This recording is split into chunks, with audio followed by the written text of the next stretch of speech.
ముందుగా దేవాతి దేవునికి నా వందనాలు. క్రీస్తు నామములో ప్రతి ఒక్కరికి నా వందనాలు. ఈరోజు నేను చెప్పబోయే వాక్యము పేరు ఏమిటనగా, మోషే జీవితం నుండి నేర్చుకోవలసినవి. మోషే ఐగుప్తు ధనమును విసర్జించాడు. హెబ్రీ 11వ అధ్యాయము 25వ వచనము. పాపభోగములను అనుభవించుట కంటే శ్రమ పడుటకు కోరుకున్నాడు. హెబ్రీ 11వ అధ్యాయము 26వ వచనము. మిక్కిలి సాత్వికుడు. హెబ్రీ సంఖ్యాకాండము 12వ అధ్యాయము 3వ వచనము.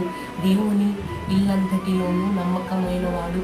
సంఖ్యాకాండము 12వ అధ్యాయము 7వ వచనము. దేవుని ఉగ్రత ప్రజల మీదకు రాకుండా అడ్డుపడ్డాడు. సంఖ్యాకాండము 14వ అధ్యాయము 11వ వచనము నుండి 20వ వచనముల వరకు. ప్రార్థనా వీరుడు. నిర్మాకాండము 14వ అధ్యాయం